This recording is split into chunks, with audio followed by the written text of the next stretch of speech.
Would help if I actually click on the audio. Ha ha! I have been talking for minutes and no one has said anything. Well, I just talked about a bunch of really cool stuff and history of RPGs, and how awesome it was that games sprung up basically overnight. Because I'll talk about that briefly. So Dungeons and Dragons came out. It first debuted. They printed 1,000 books at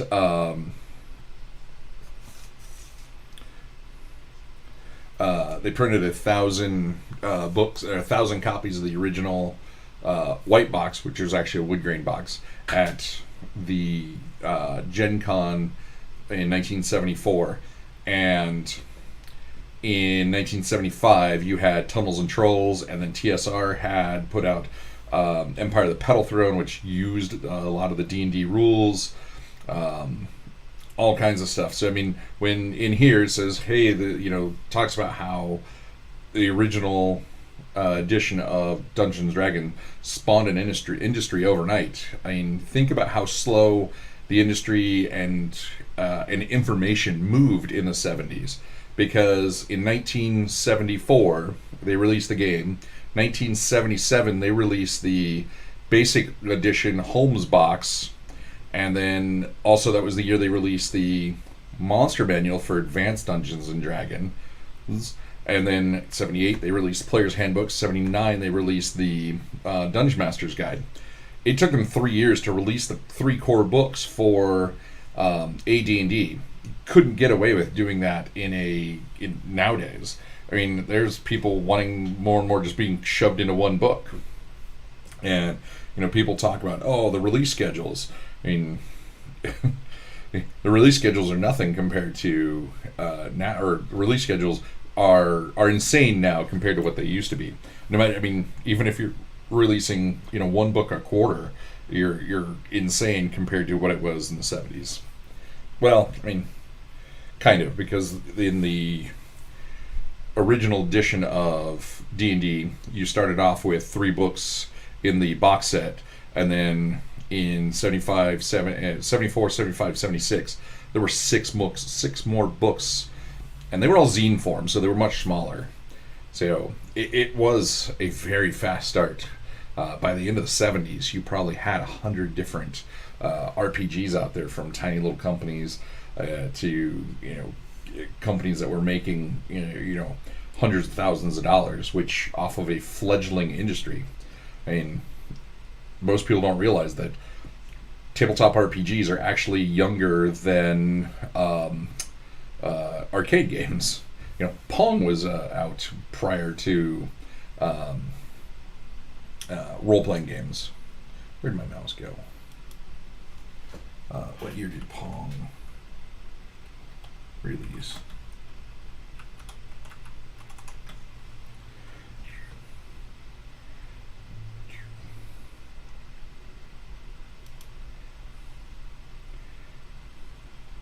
'72.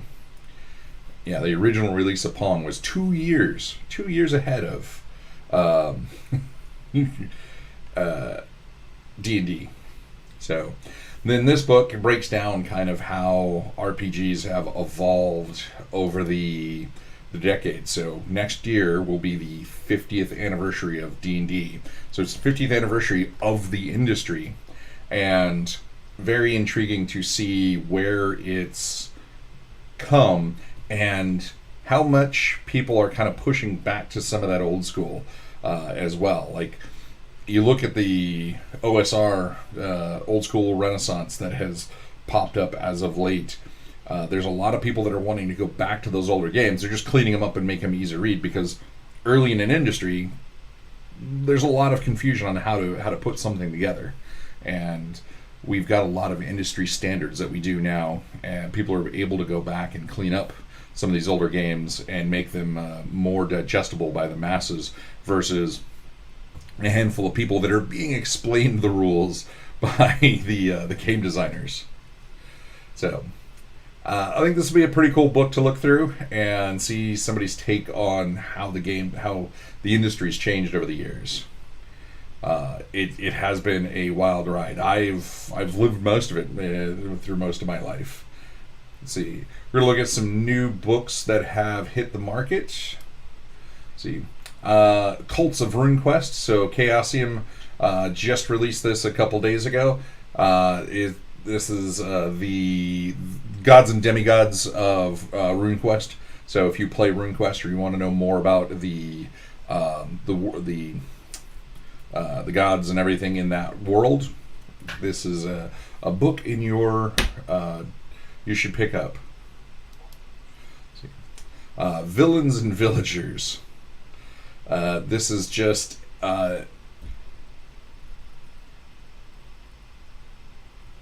yeah, I love this description. So, the worst NPCs aren't the ones that players hate or are annoyed by. The worst ones are the ones that the party forgets. And having been an instructor in the military and heard other people say this, it's very, very true. So, when my brother went to basic training for the military, we go to his graduation, and my dad talks to his drill sergeant, and the drill sergeant apologizes for not knowing my brother, or not remembering my brother. And I didn't get it. My dad totally got it at the time, because the guy was like, I remember the best and I remember the worst. He goes, so that means your son wasn't the best or wasn't the worst. And I was a kid, I didn't understand it. Many years later, I go through basic, I'm remembered, because I was one of the better troops in my basic training. And then when I became an instructor, there's a handful of people I still remember, and they were some of the best troops. And I also remember some of the absolute worst. I may not remember a name, but I will remember a face and stories about some of those horrible troops. And if you're telling stories and you're getting your players to like what you're doing, if you're really getting everybody in, you've got to have some good NPCs. You're going to have a lot of filler NPCs that, it's like, his name is Bob Jones, and no one cares, because Bob Jones doesn't matter the story. But if you're going to have a villain or a villager that people are constantly interacting with, you've got to do some good stuff with them. Otherwise, people are like, hey, who was that one dude? I think he was a baker? No, he was a blacksmith. No, no one will remember.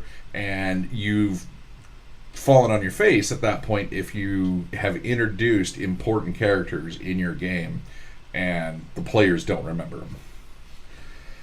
So this is just a book of Villains and Villagers seeks to make creating memorable NPCs fast and easy. Fill your world with fascinating, surprising NPCs that the party will never forget, and save hours of gaming prep doing it.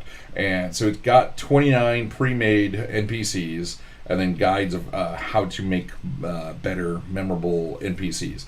And stuff like this is really important, because you never want to go too overboard in creating your world. You're constantly trying to stay a game session or two ahead of your players. Because if you get too far ahead and they go left when you're expecting to go right, all of that prep for when to go left is worthless.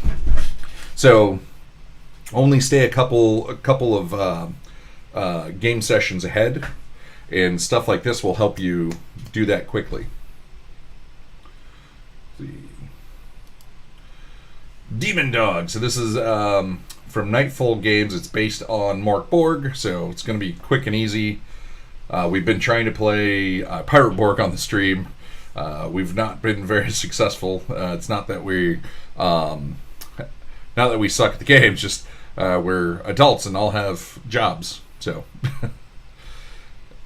let's see. So Demon Dog is a role-playing game set in medieval history that never was. You play dogs, revenants that were snatched from purgatory by demon barons seeking redemption and a pint. You're not a hero now, and you weren't one before you lived, but you possibly making things right, or worse, or at the very least, less boring. You died. It's very sad. Get over it. So yeah, you're brought back by a demon to serve back on Earth. Playing in the Mörk Borg world. Super cool art. Think this was a Kickstarter last year. Nightfall Games makes the new Terminator RPG, if I'm correct. Questonomicon from Ghostfire Gaming. They've made some other cool stuff. So it's a little box set of standees, which I love. From outlaw goblins to towering mountain giants, this set of 100 sturdy cardstock pawns will help you bring your Questonomicon adventures to life. Scaled to match 32mm miniatures and include bases for 1, 2, and 3-inch creatures. This set will include a variety of monsters and NPCs for your adventures. Included are 6 class-themed player pawns, each color-coded to the player initiative trackers, including the GM included in the GM screen and toolkit, giving your adventures some cardstock combatants straight out of the box. So, yes, there's Terminator. Terminator has had their initial go, and they've had an expansion. Let me look it up right quick.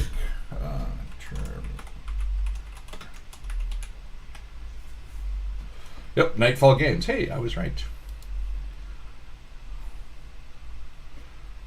It's good when my brain works.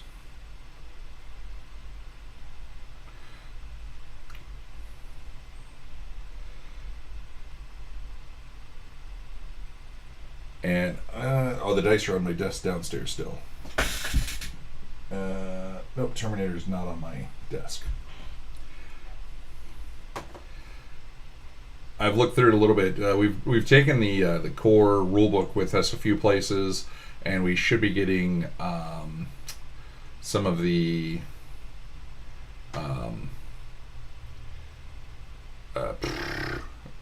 their first expansion here soon, if we haven't already. But yeah, Terminator is a really cool world to play in.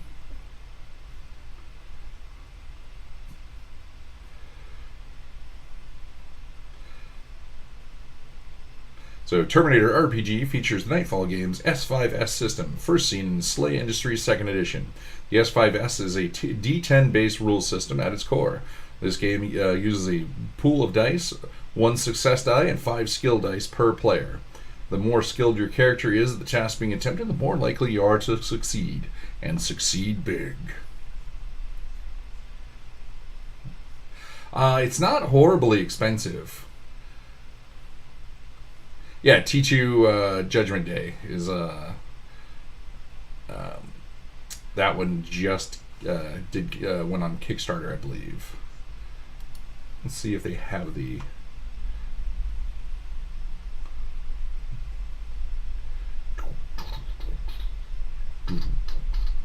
Oh no! Go away with all the.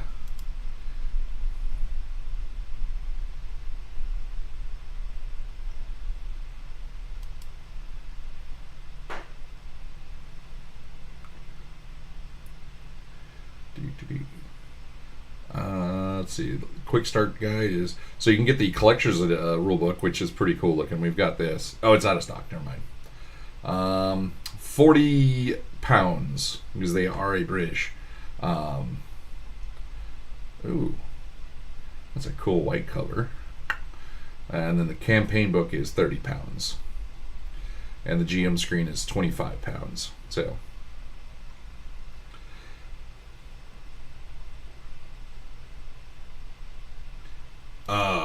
I'm so happy about this. So, Palladium Games and Kevin Eastman and Eastman and Laird have announced they're re-releasing the old Teenage Mutant Ninja Turtle games. Oh man. I'm so happy. So Teenage Mutant Ninja Turtles and Other Strangeness. The cool thing about this is it's a redo of the original game that came out back in '85. I was thinking '84. But the awesome thing with this was the Palladium Turtles game, Teenage Mutant Ninja Turtles and Other Strangeness. It was the first licensed product for the Ninja Turtles. And I got to talk to Kevin Eastman about roughly 2 years ago. And I'd asked him, I'd asked him about the game, and he signed a copy that I brought with me to, and we got talking about the game, and he said, a lot of the stuff that went on to become Turtle stuff that we all knew and loved came out of their work on this with Kevin Sembieta and the other people at Palladium at the time. And he said, they got so many great ideas building this game up and tinkering with it that a ton of things came out of it that we all as Turtle lovers fell in love with. And I had asked him, whatever happened to that, and he's like, I don't really know. And I was like, well, would you ever put out another Turtles role playing game? I was like, I guarantee it'll go over huge because we would bring Turtle books. At one event, I had seven players sitting around a table just making Ninja Turtles. Making Ninja Turtle characters. It was funny because there was another one where it was like 4 or 5 people sitting at a table just making characters for Teenage Mutant Turtles and Other Strangeness.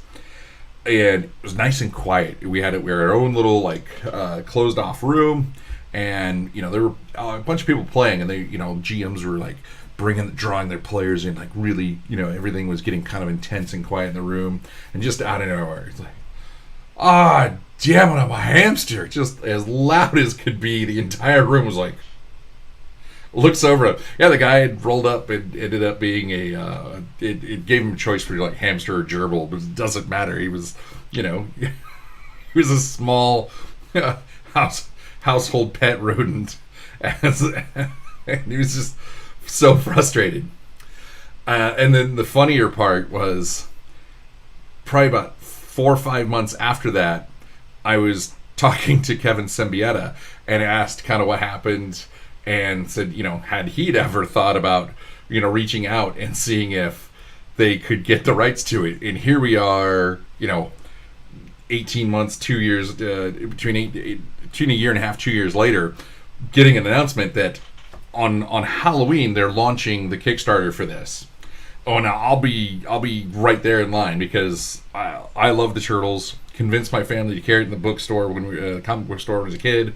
I played this a bunch off and on growing up, and they've gone through. There's a bunch of stuff they're cleaned up. Kevin Eastman's done a bunch of new art, from what I understand. So, the beloved out-of-print Teenage Mutant Ninja Turtle role-playing game and its source books are sought-after collector's items and that have enthralled generations since its release in 1985 as one of the first licensed TMNT products. They're returning to print as 2 deluxe hardcover collections of the RPG and source books. And the funny thing is, they recycled one of the ISBN numbers for an expansion book. It was After the Bomb was one of the source books, and when they no longer had the license for the Turtles, they just continued the system into the After the Bomb system and just recycled that ISBN from the old Turtles book over. Oh, stuff like that is so frustrating. So when things scan in, we have to make sure that it's like, this is a Turtles After the Bomb. No, this is an After the Bomb After the Bomb. So, let's see. Each is being completely remastered by industry veteran Sean Owen Robertson and presented in full color. And Kevin Eastman, co-creator of the Ninja Turtles, will provide a new painted cover. So excited. Bonus material includes an array of new artwork, never before, behind-the-scenes info and art, plus remembrances and tributes to renowned comic book and RPG creators, including Eastman, Peter Laird, Freddie E. Williams II, Stephen Cummings, Sophie Campbell, David Peterson, and many more. This is incredibly exciting. I'm 1,000% on board to help bring this historic and original TMNT role-playing game series back in a truly deluxe collector's edition that will thrill original fans and open the door for new ones, said Eastman. I've made all my archives available for expanded behind-the-scenes content, as well as a few top-secret surprises you need to be part of. Stay tuned! So, I don't know if I was the one that got the ball rolling on this, but I would like to think maybe I was a catalyst for ideas that were broiling underneath the surface, and got to the parties to come back and say, hey, let's try something. And yeah, we've got a few people in the library that are going to jump on this, and I love Avatar, but I really want to see the Ninja Turtles just blow the top off of the Kickstarter top end for RPGs. I would love to see this make tens of millions of dollars, just because it's such a cool IP. I want as many Turtles fans to be able to get access to the books. I want as many RPG fans to be able to pick it up. I want Palladium to do well. I want Kevin Eastman. Kevin Eastman's such a great guy. Kevin Symbieta with Palladium, who owns and runs Palladium, is such a great guy. I love them all. They're just wonderful. I could talk about this project. Oh, I'll be a day one backer. Yes, 100%. I might back it myself, and then I might have the library back it. I don't know. The library doesn't have much in the way of funds. I don't have much in the way of funds either. But sometimes the library will back some stuff. Okay. Oops. Didn't close my search tab. Let's see. Orbital Blues, Afterburn. Oh, I was going to do something before we got to Kickstarters. Let me do that now. Oh, the few things that we've gotten in the last week. So if you remember, recently we had a gentleman called Tim Beach on stream, and Tim has been in the industry for a while. So this is from second edition Dungeons & Dragons, The Wizard's Challenge by Tim Beach. So this is a really cool thing, because this is a one-player module. So for one character of level 2 through 5. And it wasn't for one player. It was for GM playing a game. So all these years I've been talking about, or for the last couple of years I've been talking about, wanting to get more 2-player games in. And, little things like this that I had forgotten about existed. Now I just got to get Tim to sign it. But this will be going to events with us. I'm trying to get some more modules. Especially, I want to do some cool stuff for Dungeons & Dragons this next year. Just get some really cool stuff from the different eras. Because there's some really great stuff from the different editions. And they're easily convertible to other systems. Don't sleep on the old stuff. There's some great things. And then... see, so one of the first adventures was Keep on the Borderlands, and this is Return to the Keep on the Borderlands. So the cool things with Keep on the Borderlands, the keep is where you stayed. So how these old games were done, especially with this, so you return to a town every day, and you as a party would go out and adventure. And then you would come back and rest. So you go out adventure, do whatever you got to do. Well, and that made it much easier that if there was a change in the party, you could change characters, you could change the people that were playing. You could make any of the quick changes that you needed to. Which, as we transitioned into gaming in the 90s, where we got more settings, like the two that really kicked it off were Ravenloft and... what's my favorite? Dragonlance. Those two created these big open worlds with long stories and everything. And they were... in fact, it was kind of funny because it's Tracy and Nancy? Why can I not remember her name? But it was the Hickmans that created both... the Hickmans created Ravenloft, and the Hickmans with Margaret Weiss created Dragonlance, and those were really the catalyst for more of the how we know D&D to be today. And the first 15, 16 years of gaming within RPGs was not that way. There was very little like that. Most of it was, you come back to the city where you're safe, and then you go out. and if you needed to go to the shop or anything, you did that between adventures. It was like, hey, here's what I need, and then you would give it to the GM. The GM's like, okay, that worked. So, we were talking about games that came out in the mid '70s, like right after D&D. So TSR put out Dungeon. This came out in 1975. This technically is not a role-playing game, but this is the most role-playing board game. It is light on the rules. Here's your quick walkthrough, how to play. And then you had little decks and the like. So there was no GM, but man, did it was a way that you as a D&D player could get the more casual gamer in. So, when people talk about, we were always, you had gatekeepers and stuff. No, that's a whole other thing I'll talk about someday, but for the most part, stuff like this was created because we were really trying to figure out how to get our friends into playing RPGs with us. So you start in the center of the dungeon, you work your way out, and I am going to bring this to events, and we're going to bust it out and let people play some of the oldest tertiary D&D stuff. And there were your minis.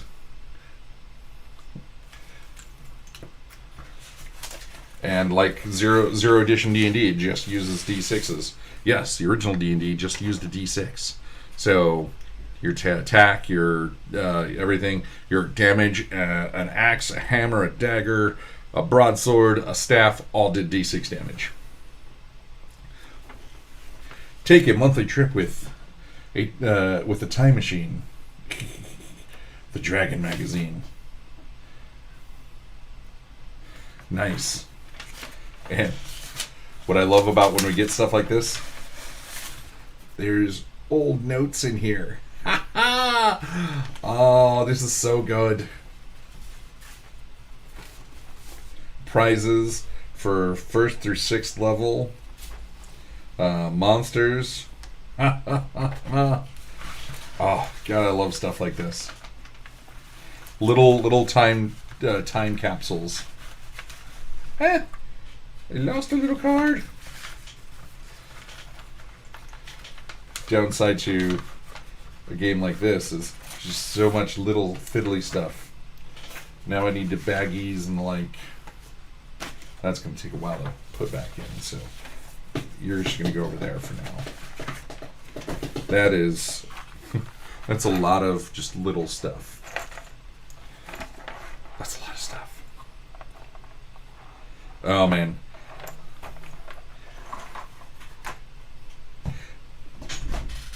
Oh, even in the 70s, minis, like, we always talked about lead minis, but even in the 70s, most of the miniatures were made of white metal by then. So, like, most of your minis that you got in the late 70s, early 80s, on were long since not lead. Oh, part that I dropped wasn't. It was just an extra bit, but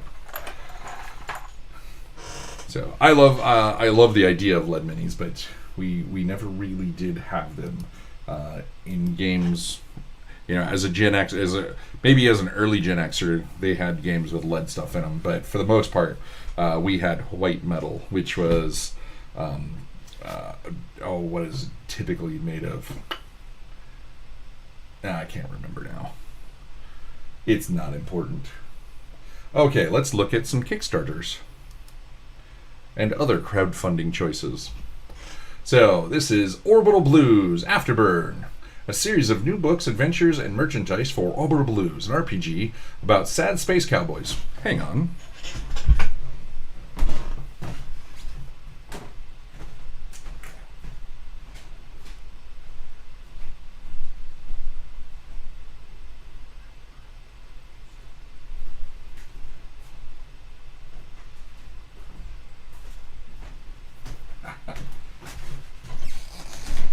I've been reading Orbital Blues. I was like, wait, that name sounds familiar. I also brought a friend. Say hello. She's like, I don't care, just hold me. This is Minerva. Say hello, Minerva. She goes, no, I'm going to loaf up and get petted. I was like, wait, I recognize. So yes, I've been reading Orbital Blues. It's it's Cowboy Bebop in generic form. It's not too shabby. So, well, this is add-on stuff for, and it looks like they're doing good. They wanted 18,000, and they're at 40,000. Nice. Those lovesick blues. Orbital Blues is a lo-fi space western role-playing game from Soul Muppet Publishing. Love the names. Well, I can tell you that they've done a pretty good job overall with this, so I'd like to see the expansions. So £15, $19 gets you the PDF. 25 gets you everything, the original and the expansion in PDF. 30 gets you the print.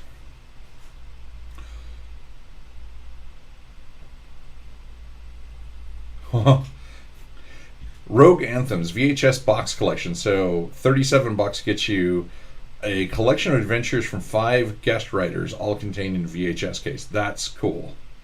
Always leery about just the writer collections because it's kind of like buying an old school CD. You know, back in the day, we were like, yeah, that song was awesome. You buy the disc and you get home with the record or the tape or the disc, and you'd be like, oh, there was one good song on here.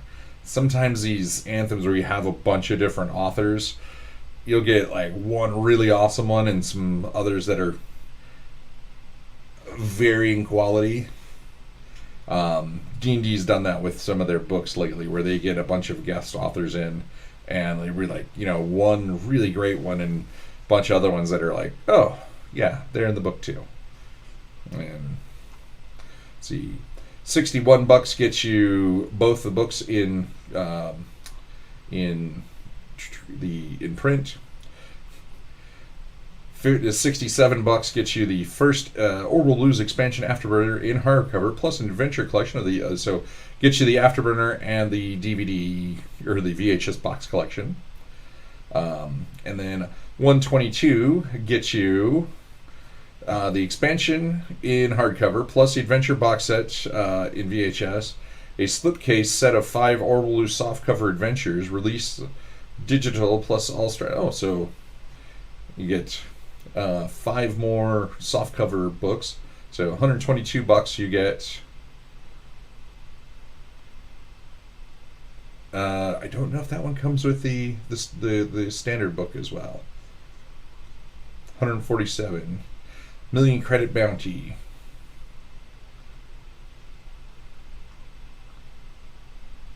Okay, so 150 gets you this. They just used the same picture. So, billion credit bounty. New Kickstarter exclusive alts for the Orbital Blues hardcover. And the first... So get you all that plus a cool... looks very Hitchhiker's Guide to the Galaxy-esque cover. But, like I said, I've been reading through it. It looks like a pretty cool game. We're offering variety and pledge tiers. I love more people are offering silly things like these cassette tapes. What was it? Skate Wizards. Maybe I'll play that as the outro, one of their songs for the Wizard on Wheels. So Skate Wizards came with a cassette tape of audio or of a soundtrack. Okay, let's get going. Hellslayers. 28 days to go. A sci-fi survival horror RPG that will push the boundaries of your courage and determination. Fraggin' Unicorn Games. So 4 created, 18 back. This looks like a fun take on being an RPG based Doom. My worries is there's such a variety of art. You don't know what you're getting because this is your art that they're first and foremost. Then you get some kind of late 90s digital-esque art, and then here's some kind of cartoony art. Like, the art's all over the place, so don't know what you're getting. So $20 gets you the PDF, $40 gets you the hardcover plus PDF, $100 play with the creator, $250 create a custom monster for the book, $500 play with the creator and to 3 of your friends, $1,000 create a threat faction for the game and receive the jeez, add-ons, Subversion and Misspent Youth. Fall in Love. Hey, look, there's a love game that I couldn't think of. Dungeon Crawler Combo. Out of Corvallis, Oregon. Not too far away. You got 30 days to go. So it is kind of an OSR game, and they have this is the solo game, and I think this is a group game. So $6 gets you the print and play of What Lies Beneath. $12 gets you the printed version. $51 gets you the Master Deluxe dry erasable edition of Dungeon Maker Deluxe Plus P&P print and play of What Lies Beneath. After selecting this reward, you can choose Tartif as the add-on. Dungeon Crawler Combo, printed bound copy of What Lies Beneath, the print and play version of the book, plus the dry erasable edition of Dungeon Maker Plus.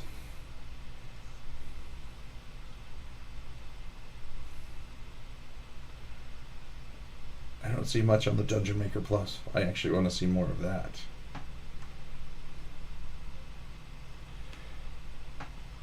You are a warm little beast, kitty. I'm glad she's light. My giant cat's not sitting here. Cohors Cthulhu. So, this is by Modiphius. It's Call of Cthulhu set in Roman times. If you need to know more, well, why do you need to know more? It's based on the 2D20 system, which has gotten really good. It really struggled when it started with Conan, and they don't have the Conan rights anymore. But Dune, Fallout, Achtung Cthulhu, Star Trek, John Carter Mars, which I want to pick those up. All of these, we don't have any of the Dishonored either. All these use the 2D20 system, and it's just gotten slightly more refined as they go. So, $20 gets you the PDFs of the books, or 20 euros, or 20 pounds. Excuse me. Jeez, too many made-up monies.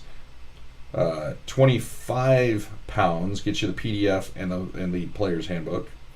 40 pounds gets you the 2 core books, the GM screen, and their 3 expansion books in PDF.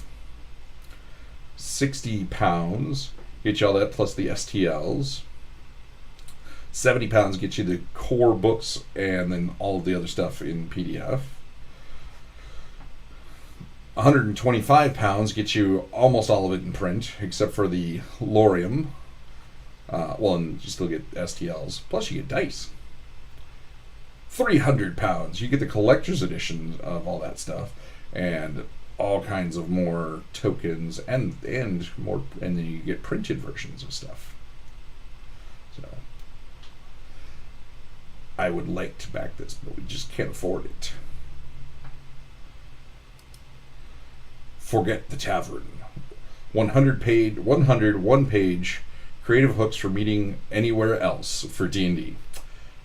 I love to start in taverns because it's such a trope, and I play so many one-shots. It's funny to me.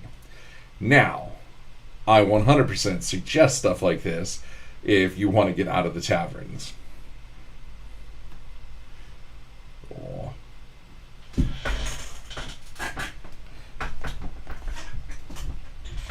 You're being a cute little beast. Yes, you are.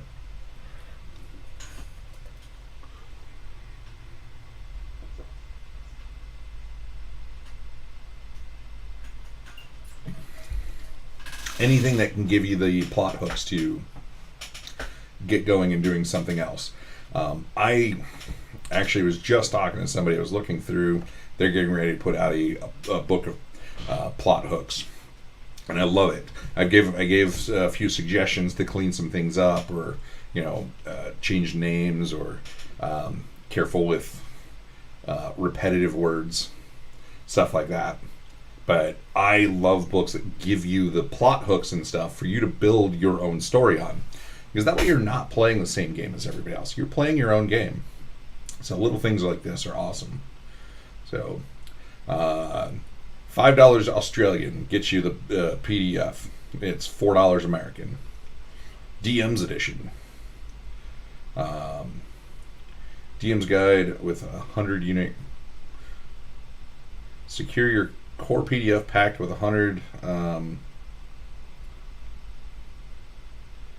What is the DM edition? For instance, should we rally 100 backers, 500 backers behind the vision? Oh wow! So you can get the basic edition, but if you the bigger this gets, the more stuff they will pack into the DM's edition.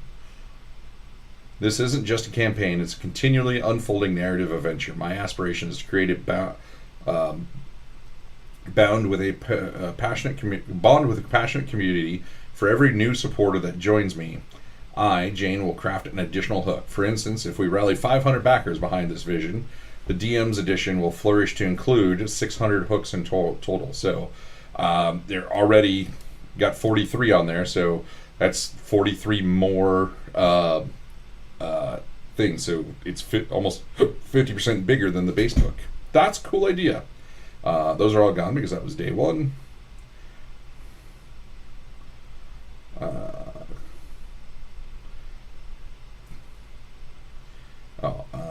I think all these are, yeah. So that's actually a really cool idea.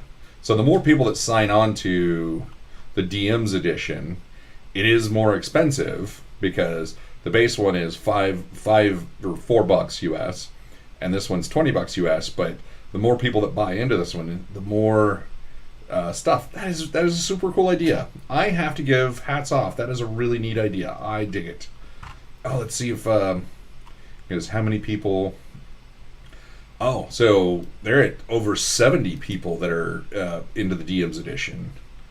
Oh, and here's another 115. So they're at almost 200 people, 200 extra hooks. So yeah, getting that DM's edition, even at the $20, is a good deal, because I mean that's a lot of ideas that you can spin up. I dig it. That's super cool.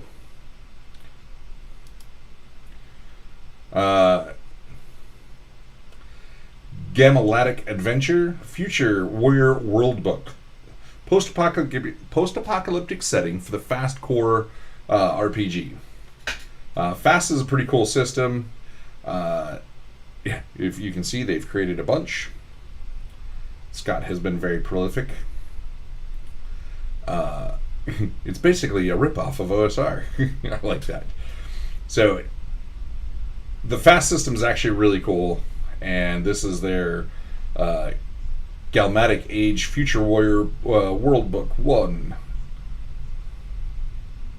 So $15 you can get the PDF, $30 you can get the limited edition print copy, $50 you get the setting plus Fast Core rule bundle, and $125 limited edition full fast physical set. The Fast system is actually pretty cool. I dig it. Really neat idea. They've been building stuff out for it for a little while, so it's good. It's a really solid core rule system. This is local person. 12 days left. I need to get a hold of them and see if I can check this out. Dungeon Delve, and it's for two quests or two modules. So R. Nelson Bailey has created, this is their 6th item. So it's 2 old school adventures for the first edition game. So I love some of the art. So $16 gets you the PDF, $36 gets you the physical, 52 gets you all the PDFs that he's done so far, which is a sizable amount, and $150 gets you everything printed. But I mean, I love I love the art.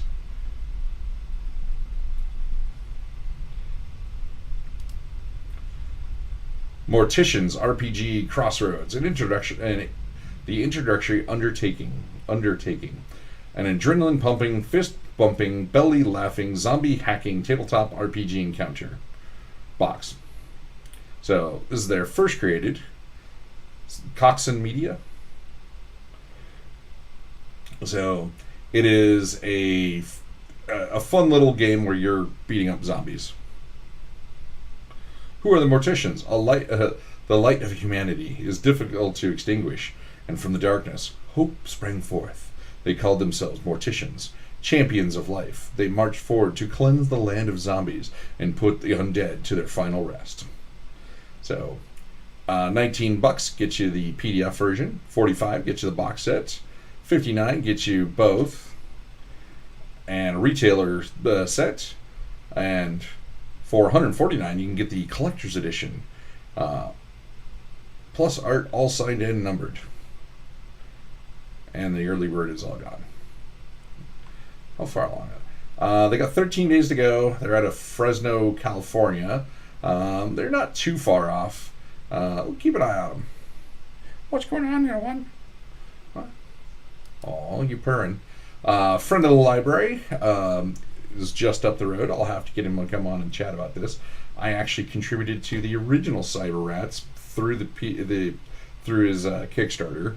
Cyber Rats is actually a blast of a game. The system is really fun. It was funny because he's in our Discord, and then we had somebody else volunteer to run this that didn't know the creator was part of our Discord, and then he was super pumped to find out that somebody was running his game. So Alex is a really cool guy, and really nice. Let's see. Cyber Rats is a tabletop role-playing game inspired by XCOM, Shadowrun, and Teenage Mutant Ninja Turtles, and that is exactly what it is. It is bonkers. It is a lot of fun. It is super silly. I can't say enough fun stuff about it. So aliens are taking over Earth, and different corporations have made megacorps have made giant rats, and they're using the rats to save the world. It's so much fun. $10 gets you the virtual expansion. 25, you get the physical. 75, make your mark. Work with us to name an assistant, adversary, item, room, or other element of Cyber Rats. We'll work with you to ensure that whatever name you pick is presented in the book, appears on the employee badge. Immortalize yourself as an adversary, or name the reading nook after your pet cat. I basically helped make one of the megacorps. I made a Russian version of Amazon. Thought it was funny. Superfan, 500. For $500, I'll dedicate the book to you instead of my wife. You can choose the tone of the dedication: sincere, saccharine, clearly mercenary, apologetic to my wife, and you'll get your name right in the front of the book. I wish I had the money to do that, because I do enjoy Cyber Rats. It's a fun, zany game, and it's great because it's done well enough that you can play as a one shot, or there's enough depth to it that you can play multiple, an ongoing campaign. Mage Hunter is out of the UK. It's got 13 days to go. This has got a lot of hype. For all the hype I've been seeing it get, it's not as high as I thought it would be. So I figured this would have more behind it. It looks pretty clean. I do have to say that. But I mean, I've been hearing about this like almost nonstop. $153. You get your own creation in the book. What? Oh. Normally you're not like napping at this time. Normally you're trying to murder everything in the house. Derelict, a death in space adventure. So Death in Space is a game that came out last year. I think it was put out by Free League. So this is a zine expansion, and I mean, Death in Space is actually really cool, and is really sparking some cool zine-based stuff. So, $11 gets you the digital version. $16 gets you. You get a PDF and the zine as our alien overlord intended. Big Ring Baron. You get the zine and the digital edition, and my thanks for the tip. As a little thank you, I'll write a haiku for you, for which you can choose the theme, if you want. For an optional theme, I'll send a survey shortly after the campaign concludes to collect the information. That's adorable. So you've got the Without Number series, and here's the Worlds Without Number, and it's doing gangbusters. There are almost 1,000 backers, almost at $80,000. The Without Number stuff has been pretty awesome. So this is a fantasy version. So because it was originally Stars Without Number, I think that was the first one, but they've done a bunch wide variety. So what? Feyborg, the Scary Folk metal RPG based on Morkborg. So Fe Iron. So it's Ironborg. Guard your name. You're the lost mortal swallowed by the otherworld and is searching for a path home before it's too late. So it is dark and evil and very metal. Your true brave heart is ours for a year and a day. So $3, you receive updates. $18, you get Ironborg PDF and a print-on-demand option. I love the print-on-demand options. $36, you get Ironborg plus the hardbound physical. That's not bad.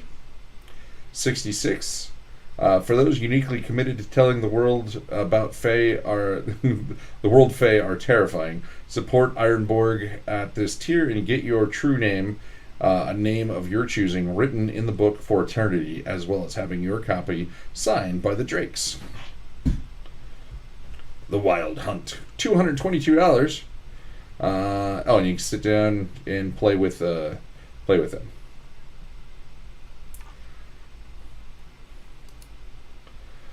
Camp Blood, Grindhouse Horror tabletop role-playing game. So, great time. I do have to say they did it for $6,666. I find that hilarious. And they're over their goal. They got 5 days to go. This game is designed for mature players, not suitable for the young or anyone with aversion to horror. Proceed with caution. 33 created.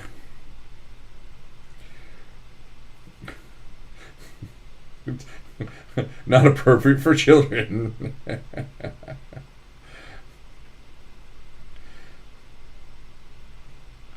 So, let's see.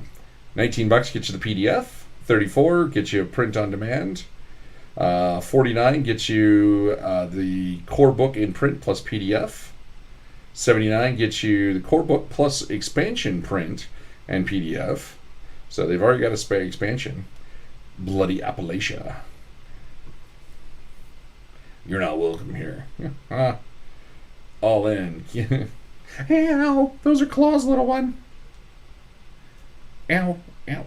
That is a cat butt in my eye. Come here, little one. Oh, there you go. You have somewhere else to be.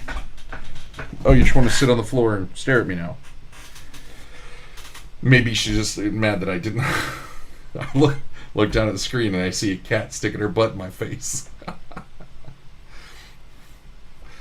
Glad she's only, she's only a few pounds.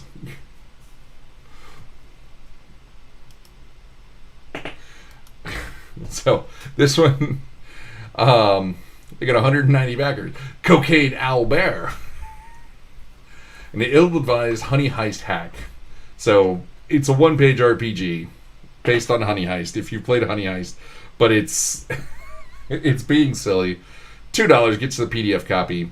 $3 gets you. There's the $2 for the financial hardship one. $3 for regular. $5 for the print-on-demand and PDF bundle of Cocaine Bear. How big is this? It's Honey Heist is a one page. Let's see. It's a Honey Heist hack that swaps out Cocaine Owlbear and various woodland creatures for the Honey Heist bears. This game is released with Grant's gracious permission. The original version available on DriveThru and itch.io. I don't know Honey Heist. That seems unlikely. I don't know Honey Heist. What do you do with this game? Okay, here's the elevator pitch. You're a woodland creature who's recently granted sentience. You have ingested magical cocaine from the satchel of an unlucky traveler in your forest. With your newfound intelligence, you plunder the belongings of the courier you killed. You find out that he or she had a complicated heist plan written on parchment and hidden in their satchel bag. But it's not just any heist. It's a complicated heist that involves stealing more of the enchanted cocaine that has granted you sentience and made you really jittery. Can you take a chance that when the cocaine wears off, you'll revert to being just a mere woodland animal? No, you cannot. You have to get more of this enchanted cocaine. Luckily, you have this written plan from the deceased courier that requires discipline and exact execution. Unfortunately, your goddamn coked out enchanted woodland creature prone to rage.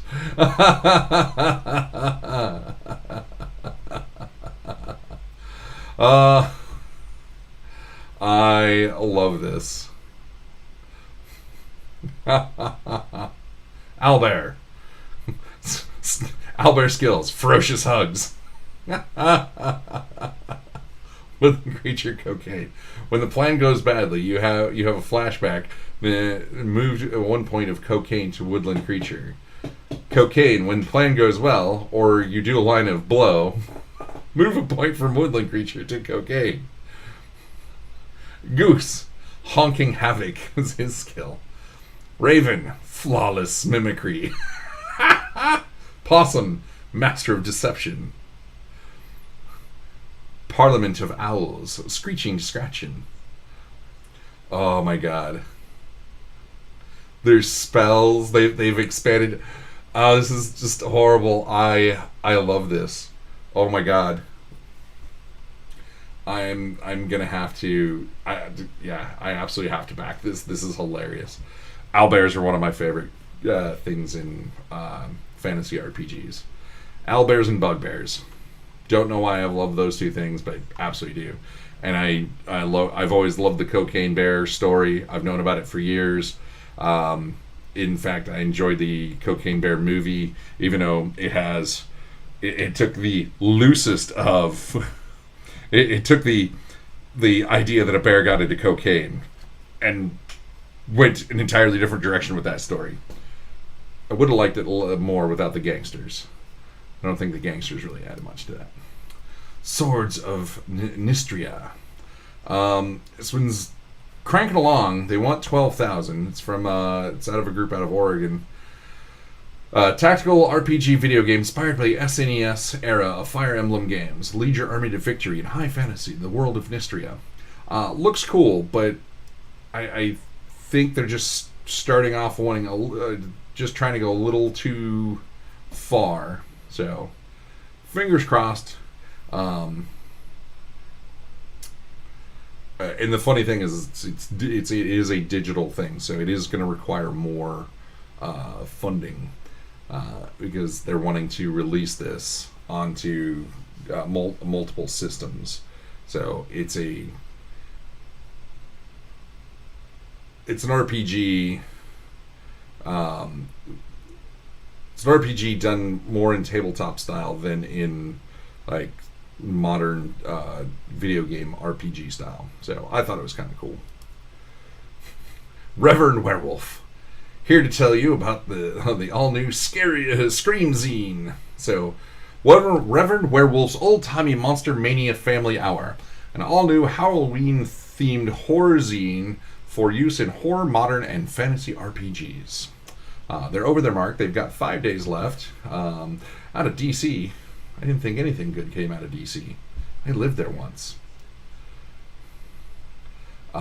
It's just a zine with a bunch of awesome horror-based elements that will hopefully make your RPGs better. Creative team includes a lineup of indie creepers and madmen, including Joey Royale, which if you don't know who he is, he's done a bunch of stuff for Goodman Games, has an awesome podcast. Jim Hambo McGuire doesn't ring a bell, but we know Brian Sutter. He is the creator of Neon Lords of the Toxic Wasteland, and both of those two are big friends of the library. And there's Joey and there's Brian. I gotta start writing more stuff because I gotta get my stuff into stupid things like this. I love that. There's some great art in this. A lot of fun.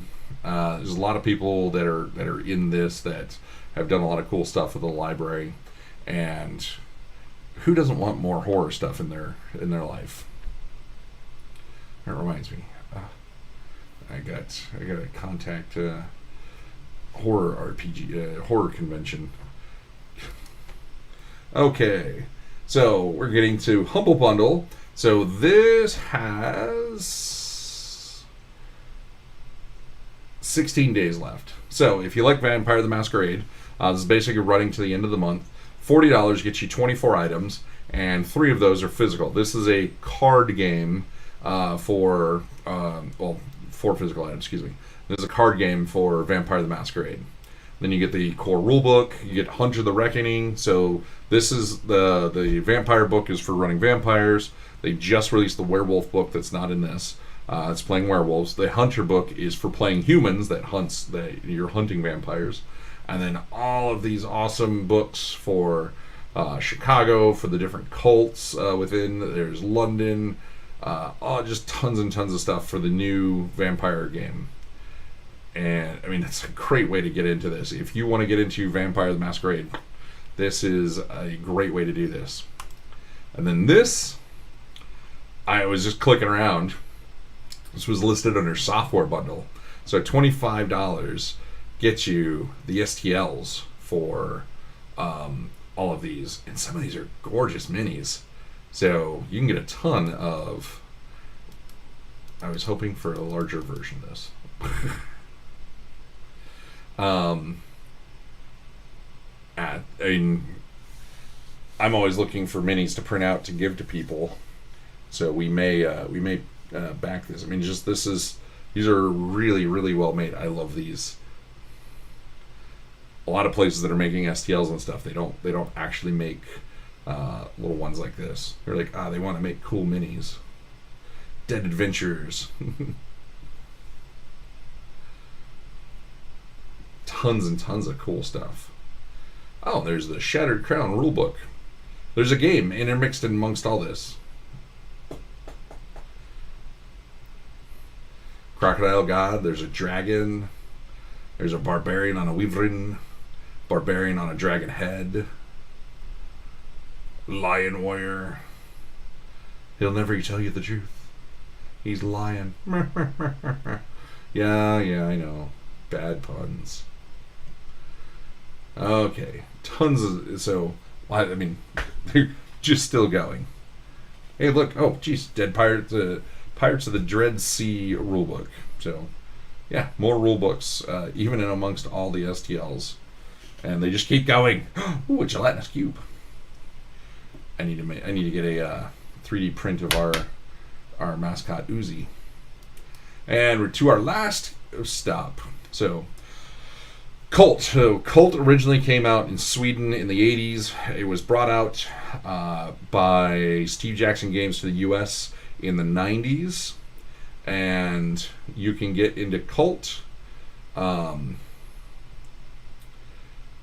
So the $15 will get you Colt and Divinity Lost.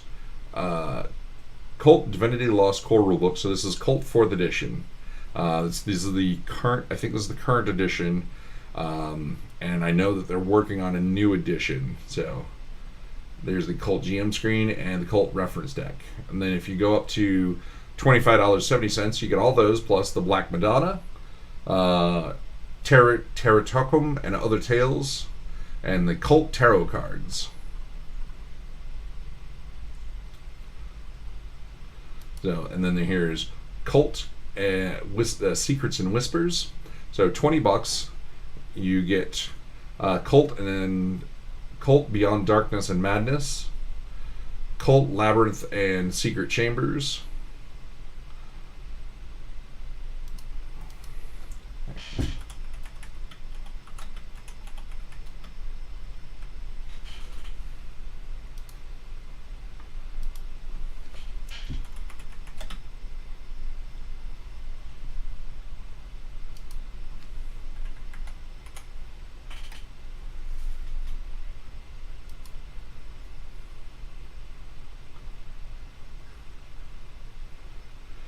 and then Colt Screams and Whispers. So $40 gets you almost everything that they've made for Colt. And it's a really cool, very dark game. Definitely not for kids. We've talked about this one. This one ends in 5 days. So Scarred Lands 5e, so $18. You get the Player's Guide, the Creature Collection, and the Guide to Gelthsped, and the Wise and Wicked 2nd edition, and the Spargos Saga, 3 different modules. And then if you go up to $31.35, you get all that plus the virtual tabletop assets, 11 D20 location books, Virgil Watch, and Dead Man's Rust. So there's a ton of stuff there for $25. It's not a bad. Best Left Buried. This is got 12 days left. So $8. You get Best Left Buried, the Crypt Digger's Guide to Survival, Doomslayer's Guide to Horror, and Hunter's Guide to Monsters. 3 expanded character options, options zines, Ancestries, Consequences, and Heroics. And then if you go up to $20.56, you get all that plus the Throne of Avarice and 4 Best Left Buried modules. Let's see, the Arcane Library. So for $10, you get 8 5e horror adventures. Very nice. Very good timing. So if you got a horror game coming up and you don't know what to do, Fires of Ishk, the 20th level adventure in the Super Volcano, 5e SRD combat cards, full set, Shadow Dark RPG quick start set. Oh, that's cool. Shadow Dark is just coming onto the market. And yeah, so all that for $10. Not a bad deal.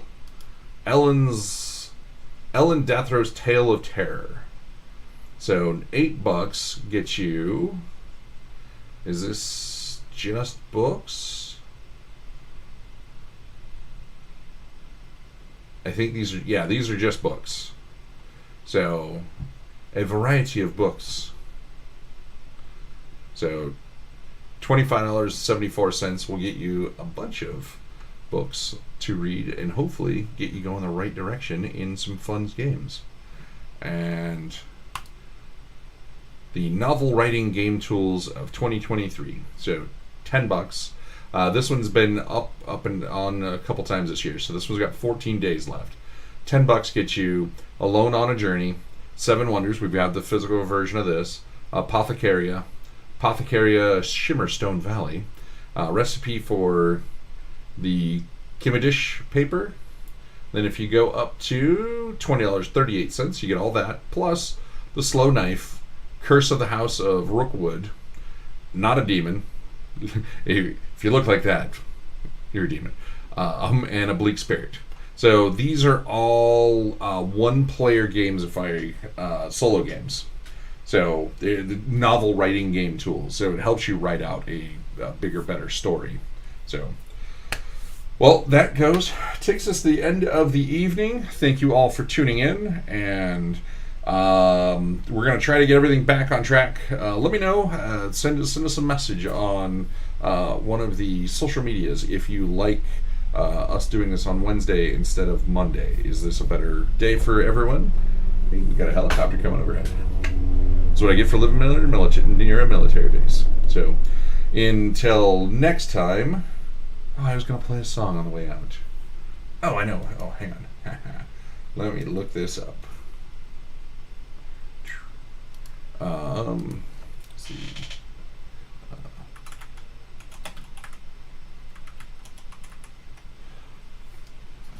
Looking up the song Wizard on Wheels. So, name of the band is Loot the Bodies. Wizard on Wheels.